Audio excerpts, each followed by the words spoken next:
Call to order this morning the board meeting of the Schenectady County Industrial Development Agency. I will ask for a motion to approve the minutes of our December 13th meeting. So moved. Mr. Socia moves. Do I have a second? Second. All in favor signify by saying aye.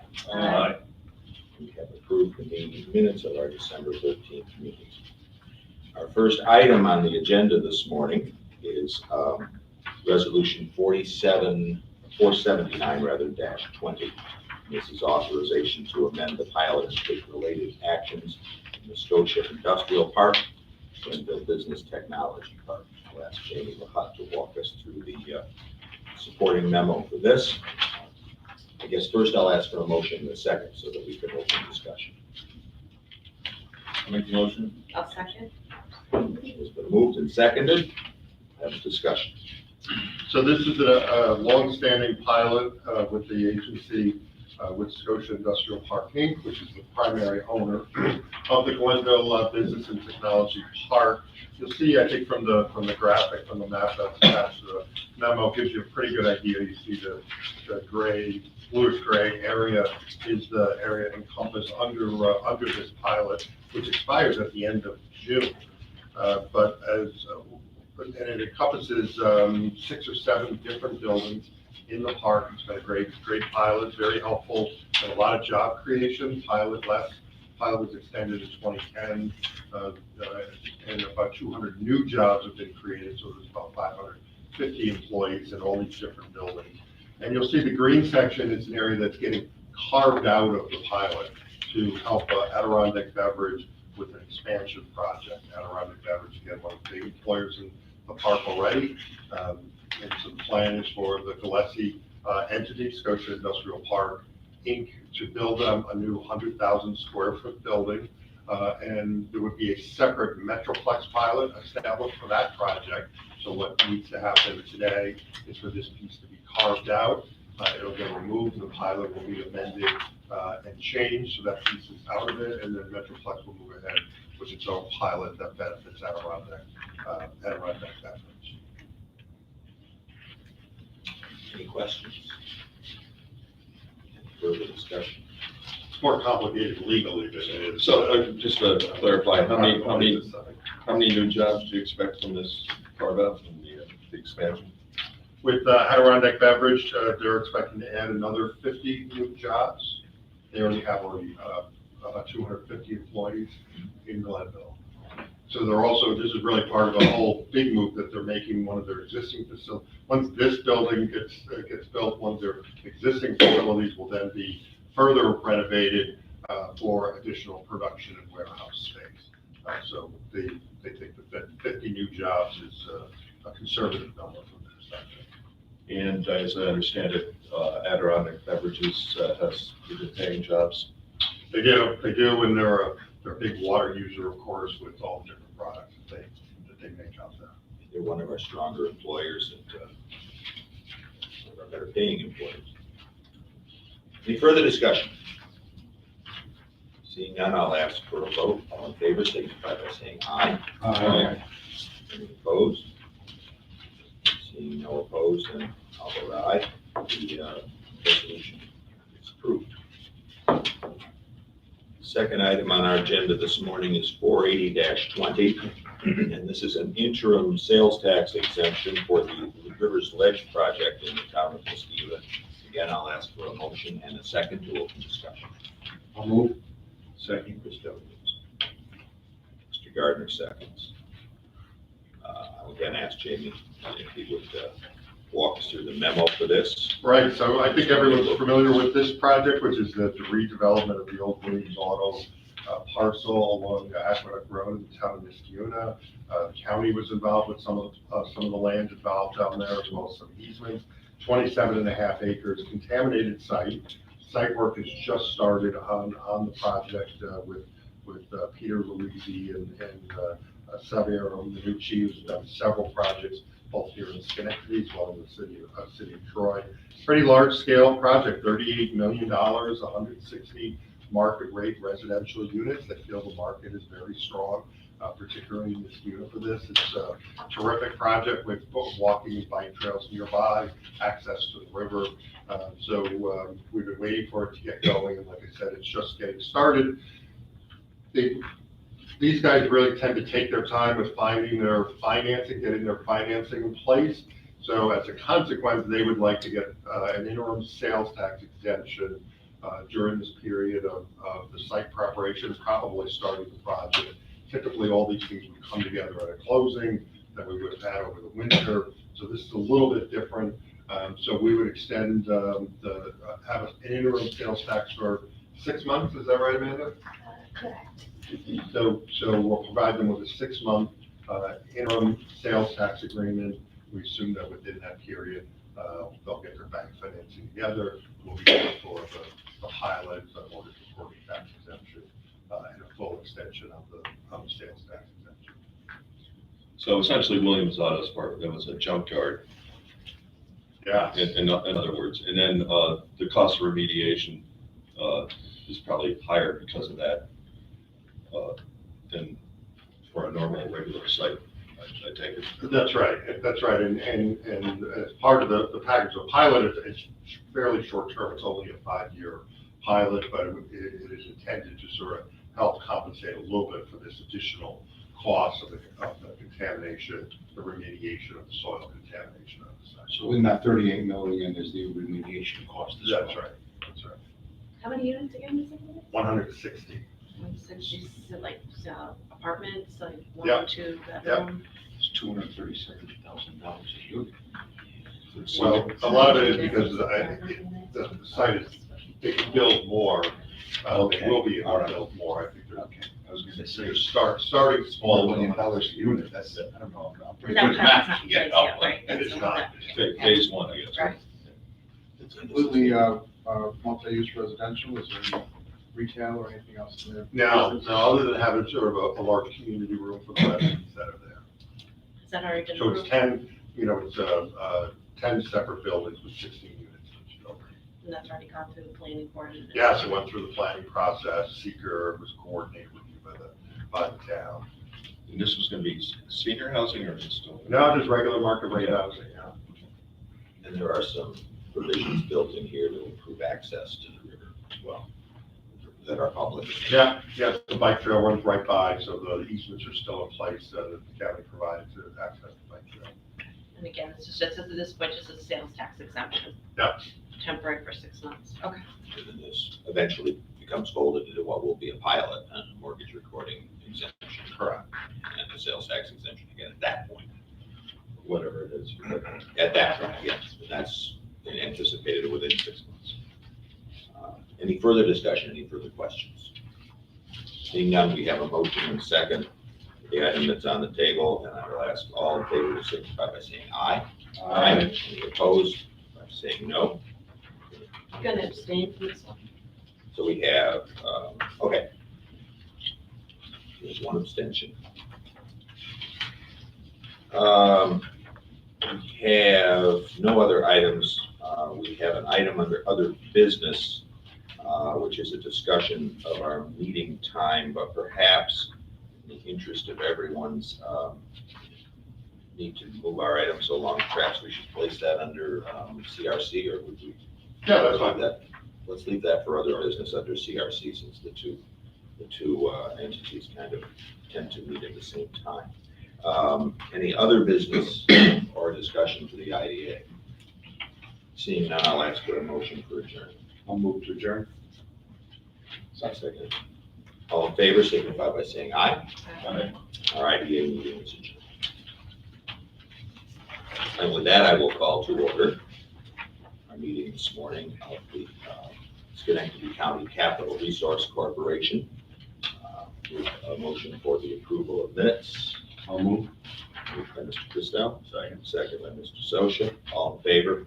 Aye. Minutes of the November 1st meeting are approved. We have one item on our agenda, and this is the Schenectady County Intermunicipal Watershed Board Resolution 212-20. And I'll ask Jamie Bahat to talk a little bit about, A motion first? oh, yeah, let's get a motion. We have a move in a second to open the discussion. Moved by Mr. Socia, second. With that, let's start with offering our members an explanation of what the Intermunicipal Watershed Board does Where's Ray Dillon when you need him? somewhere else. So the write-up tells you a little bit about the Intermunicipal Watershed Board that Ray, I'm afraid, chairs the board, or does I believe that it is, it's chaired by Commissioner Gill, and I understand that its role is to protect the aquifer. It's set up as state law, and it's the chief executive officers of each of the municipalities in the county, I believe, are members of it. So their job is to help protect the aquifer, Great Floods Aquifer. And there've been a series of projects to try to protect the aquifer that the county and Metroplex have been involved with recent demolition of Bobby's Auto Service in Rotterdam Junction, which is very close to the aquifer, some of the wells in Rotterdam Junction, the recent demolition of the Helen Motel in Rotterdam as well, same sort of issue, and now been replaced with a solar farm.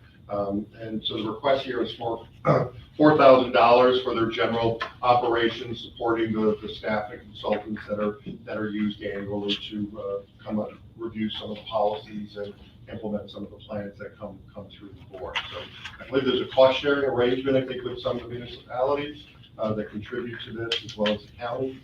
So this is a modest contribution of $4,000 from the CRC.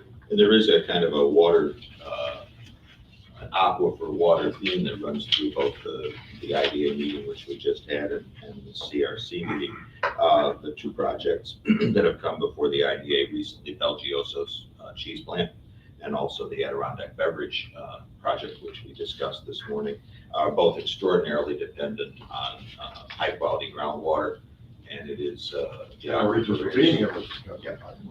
Exactly, and the aquifer is one of the primary economic development advantages that we have in Schenectady County.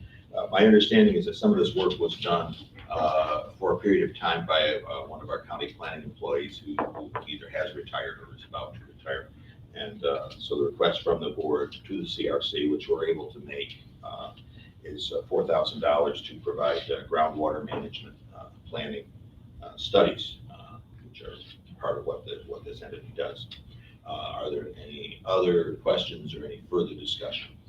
I have a question. If we were to reject this, would the studies be done either way? I don't know. Are they mandatory discussions or? I believe they are. I believe it is a mandatory part of their work. So I guess I would say that $4,000 would probably come from somewhere else, perhaps from the county, perhaps. Or tax, or it'd be spread among all the members on their property tax. So this is just something to assist the watershed board, which does very excellent work. And I believe Jason Pelton is one of the experts in the area. He is one of our top consultants for the watershed board. So it's critically important to have good water. And as Chairman Hughes is pointing out, its role in economic development. So I think it's worthy of support from the CRC.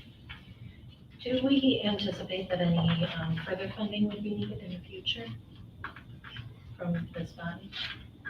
As best as I know, this is a one-off, or at least that's what's been represented to me. We each municipality needs an option. Yes, right. And I think it's a good point in the absence of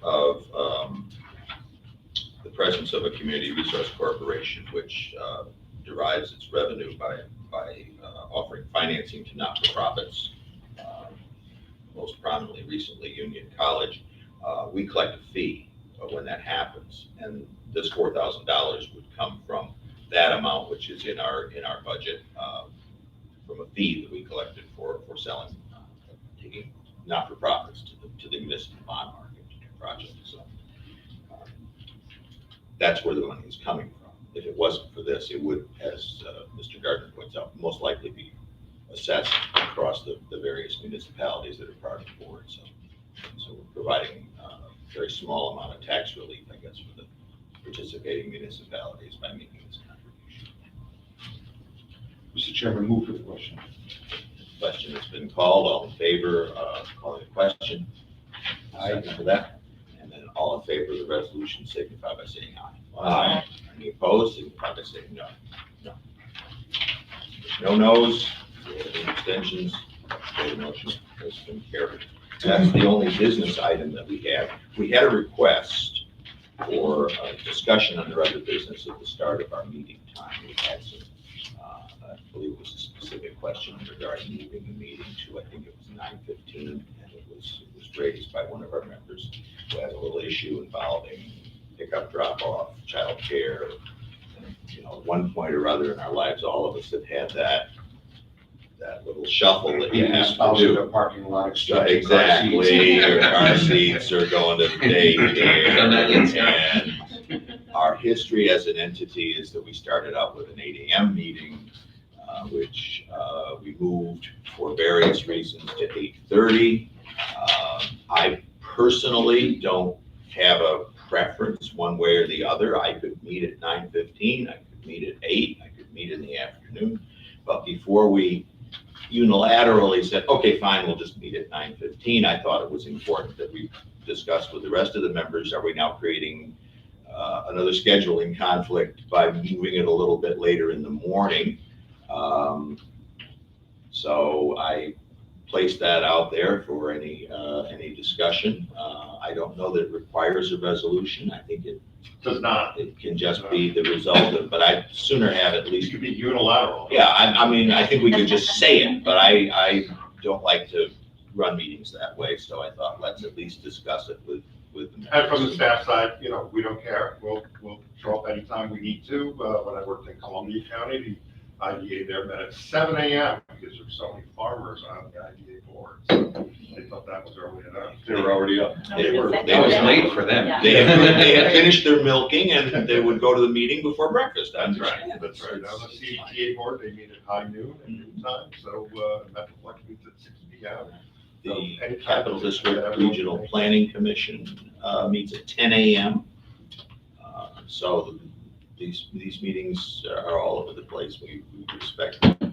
They are not anyone's full-time pursuit. In fact, everyone who's here is here in a volunteer capacity, receives no compensation, so.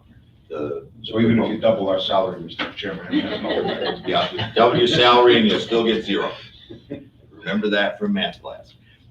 So we have a request to move the meeting to 9:15. Does that impact anyone in any way that would make it difficult? We already meet very infrequently, it's not like a regular thing. Yeah. I already have to be late to work anyway, so a little later is fine. I remember what it's like to be, having to deal with little ones in the morning, so Thank you. it's fine with me. Okay. Fine with me. It sounds like we have some consensus around 9:15, so the next meetings of our IDA and or our CRC will convene at 9:15 in the morning. With that, if we have no other business to bring to the CRC, I would ask for a motion to adjourn. I'll move. Second. All in favor signify by saying aye. Aye. And our meeting is adjourned. Thank you, everyone. Great, thank you. Thank you.